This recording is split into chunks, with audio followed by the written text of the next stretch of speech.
Matt, I got to tell you about this Texas lottery story. I don't know, like, Yes. do you have strong lottery opinions? Is your family a lottery family? Did you play the lottery? You ever buy I a little think couple tickets? I could sort of imagine the wholesome lottery, which is like the sort of halftime split at high school basketball games, fundraising for, this or that. But as far as overall, I'm pretty anti any sort of luck or gambling sort of thing. So yeah, not a big lottery head over here. Well, it is interesting that you mentioned gambling because one of the big things, as people know, you and I are not big fans of these really, really exploitative companies that are trying to make a lot of money off of sports gambling.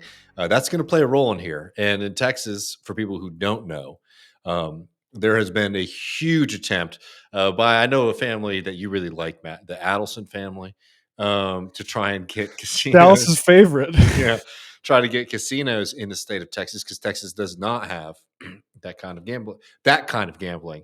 We do have a lottery, which is gambling. There's no doubt about it. And lotteries, we don't have time to get into history because I really want to get into the story. But in the South, actually, like lotteries have a very wild history. Louisiana, and particularly New Orleans, for a while was just basically like run by the lottery system. We're talking like late 1800s, early 1900s here. But lottery and politics.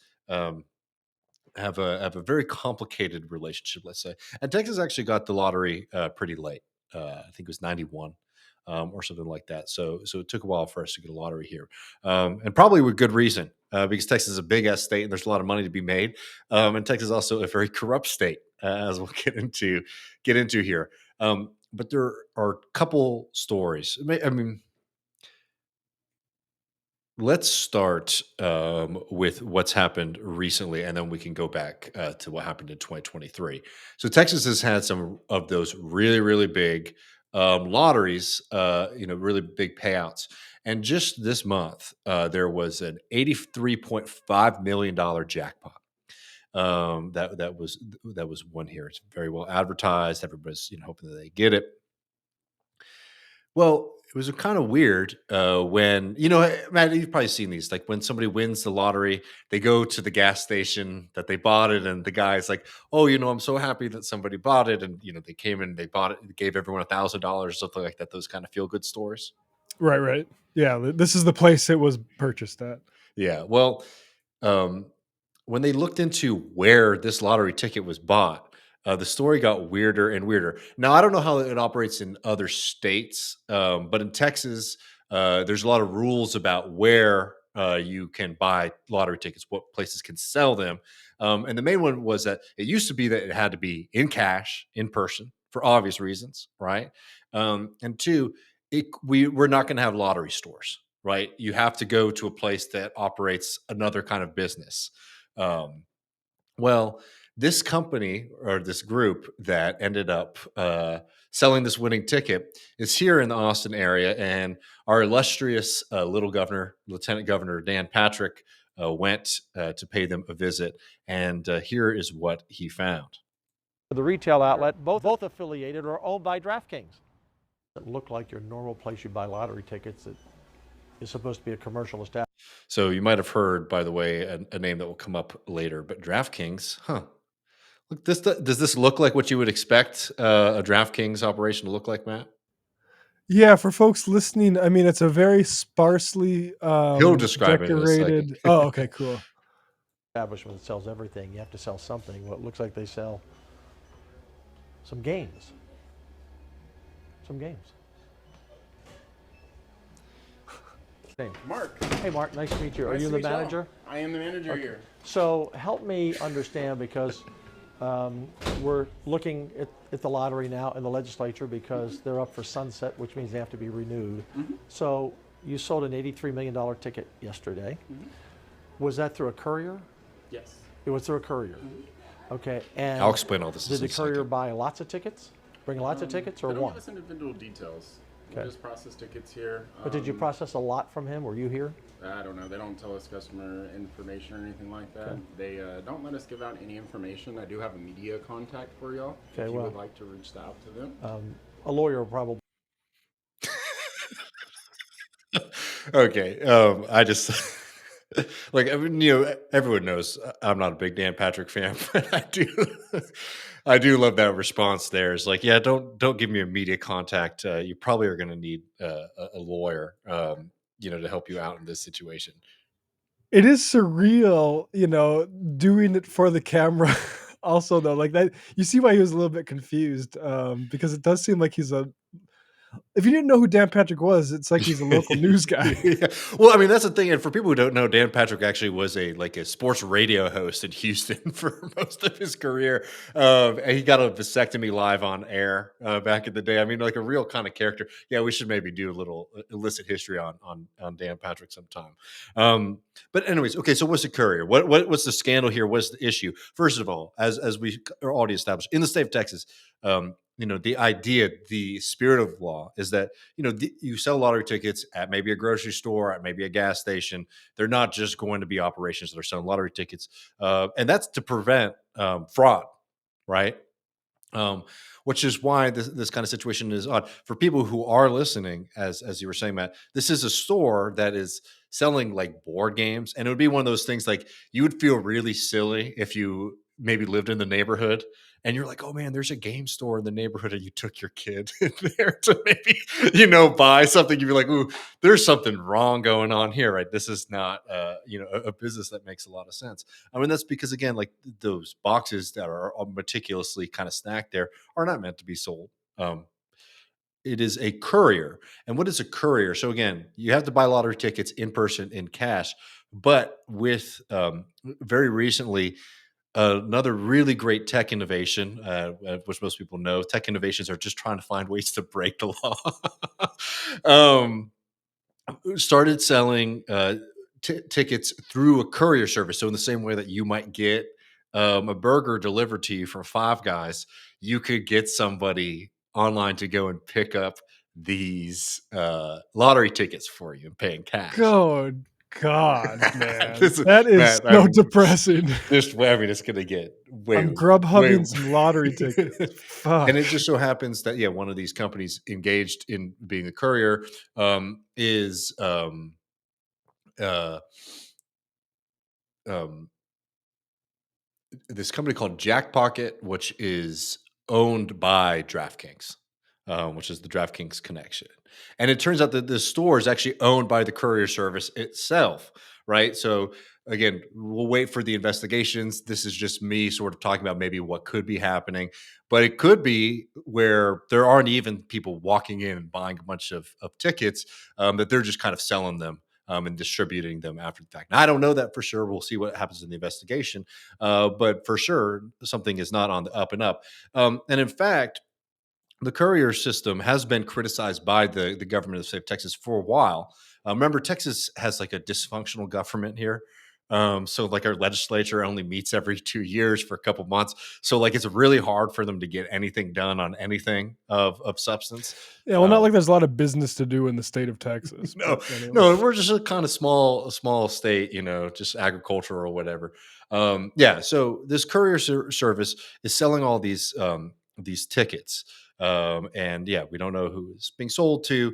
One, I mean, hell, if it's online, obviously the worries maybe could be going to minors, or maybe to people outside of the state of Texas. Maybe not even to people outside of the state of Texas, maybe even to people outside of these United States of America. Uh-oh. Now, these now this story is really insane. So a lot of weird stuff starts going on when people start looking under the hood about what's going on. Because again, this was a very large jackpot. What is it, 85.5 million or 83.5 million? I don't have the number right in front of me right now. It was a big jackpot. A lot of people bought tickets, but I guess they would if it's a big jackpot. But people start looking into it and wondering, yeah, why does it seem that this ticket was bought via a courier service?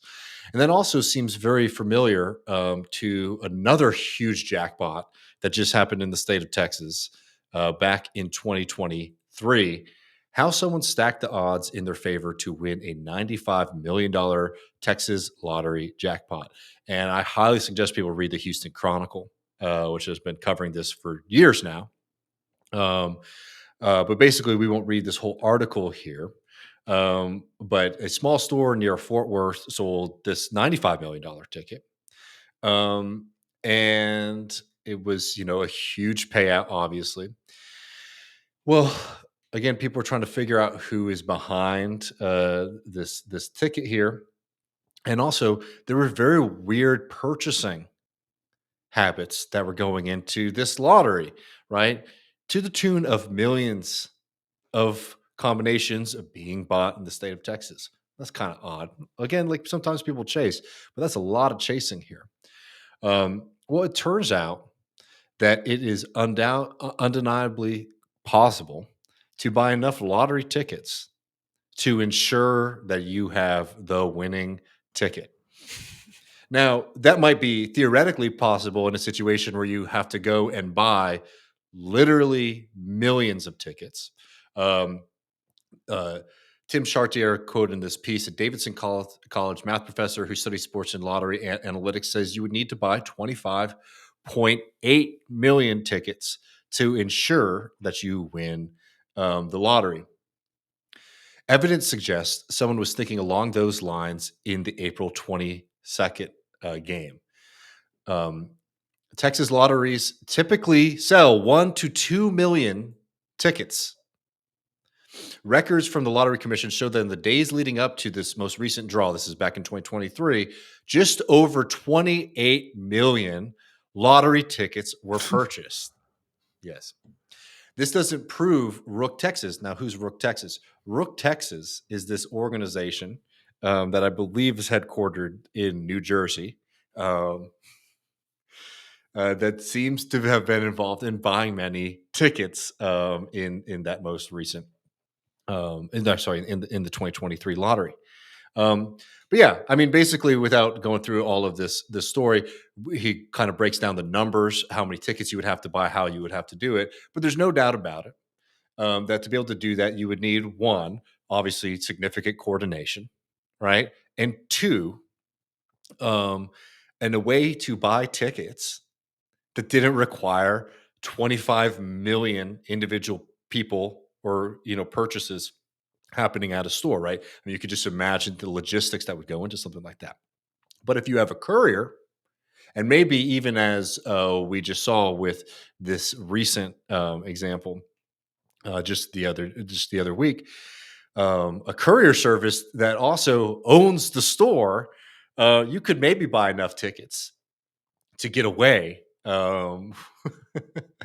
with rigging the lottery. And in the state of Texas, you don't have to come public. You do get taxed, but you don't have to come public if you win the lottery. Um, but what is clear, so they don't know who won these individual tickets, but what is clear, at least for the 2023 example, is that Rook, Texas, because again, what would happen, Matt, if you buy millions of lottery tickets? Well, there are second prizes. There's all these other prizes. You would probably be cashing in a lot of other tickets, which it seems very likely that Rook, Texas was doing back in 2023. Now, I mean, sorry, man. I don't know if you have anything you So want to add. so We got a little basically they win the jackpot, but also second and third also because they've bought so many Yeah. tickets. And they're buying enough tickets, like, it's not all profit. There's a risk here. Like, if they have to split the ticket, it would be disastrous, right? If other people get it. But again, if you're buying that many tickets, you're in a pretty solid situation. Now, this story gets even wilder as these investigations continue, because, like, why is there such it's an odd thing. I mean, I guess there was a news event about it, but, like, there's been a lot of reporting on what's been going on. Dan Patrick is somebody who's very good at politics. People think that Paxton, Abbott, and Patrick aren't good at politics because you might not like them. He knows what he's doing, and this looks pretty good to show up and do something like that. We'll get into maybe some of the reasons as to why in a second. But these investigations, I mean, very clearly looks like there's fraud in the Texas lottery. It looks like it's been going on for probably a little while since they set up this courier thing. The courier system in Texas, Matt, you'll love this. It's one of those things that the Texas Lottery Commission, which again is a nice private company that gets the contract to run the system in the state. Um, they said, "Oh, it's impossible for us to regulate the couriers. We can't deal with the couriers; it's too difficult." Well, immediately once they got pressure, they banned couriers and they had some people step down from their board. Um, the Texas Rangers are now investigating because of Greg Abbott's order into this jackpot.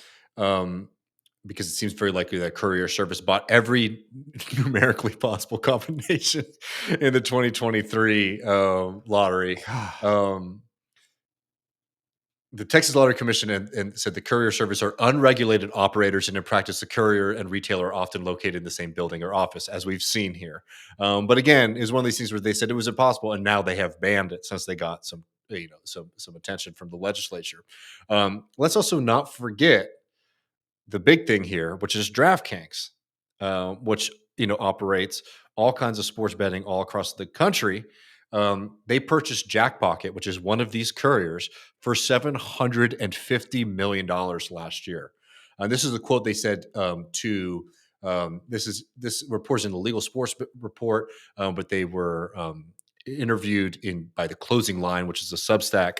Um, Quote from DraftKings: "We remain dedicated to working with policymakers to ensure access to secure lottery options and working with the Texas Lottery Commission to craft regulations that would allow lottery courier services to continue in Texas," says DraftKings. So again, I mean, looks like there's a big implication here that these folks, knowingly or unknowingly, we don't know the full extent here, but certainly we're being utilized to defraud, to take advantage of the Texas lottery here.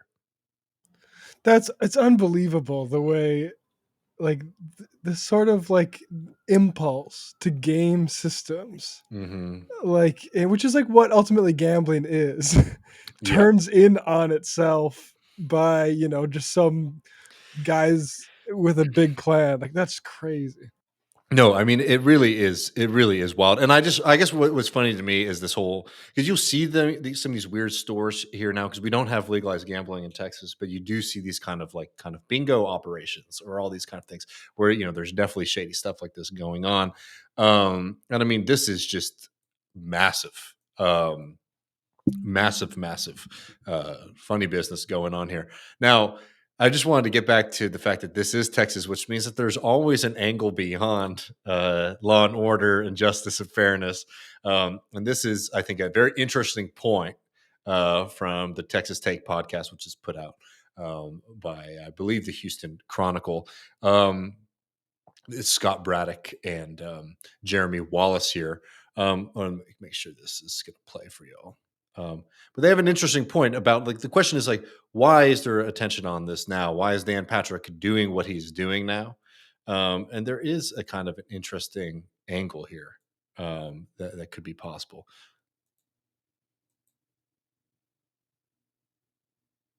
The lottery is it's gambling, right? Yeah, I mean, absolutely. I love when we act like we don't have gambling around here. We do. In fact, we have a giant gambling operation called the Texas Lottery. But the other thing I think that's interesting in the mix here is that I don't think, because I had a few people call me and say, or text and say, "Hey, does this mean they're going to kill the lottery? That Patrick's out to kill the lottery and just not have the lottery." I don't think that it'll go that far. One thing that I'll just mention here as a point of just for context, is that Patrick's consultant, the powerhouse Republican consultant, Alan Blakemore, who's also a lobbyist, one of his clients now is a company called, I've got it here, it's called Scientific Gaming. Scientific Gaming, if you look on their website, they run lotteries. And I can imagine they might want to run the Texas Lottery. Now, that who runs it now is a company called IGT. So for listeners who have ever gone to a casino, where you would have seen the name IGT is all over slot machines, right? It's big gaming company.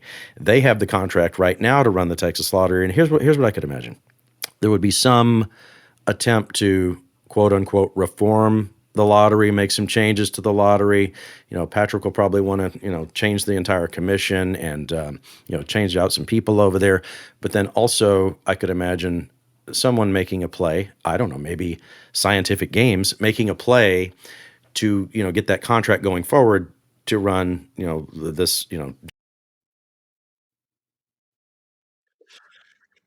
So before you think I've gone all soft on the Republican leadership, there's an interesting perspective on maybe why there's suddenly a big focus on what's going It's on. the monetize the rot. That's actually pretty fascinating. Kind of gets into what we're going to be talking about with Trump basically promising certain revelations, and it turns out actually this is a bargaining chip Mhm. for a guy seeking power. That's a pretty bleak view of the way things could go, acceleration and all that stuff, as there are more and more just scabs, just Yeah. open wounds on society, opportunists with absolutely zero desire to make things better can look like heroes as they basically just professionalize the problem. Yeah. I mean, look, that's if people don't believe me when I say Texas kind of politics is way more interesting than you think. I know sometimes like local politics can seem a little parochial and boring, but there's always something underneath that rock. There's always some bugs crawling around that is fun to see with your own eyes. So that's Yeah. as far as we'll see what happens with the lottery. But that's the news from down here.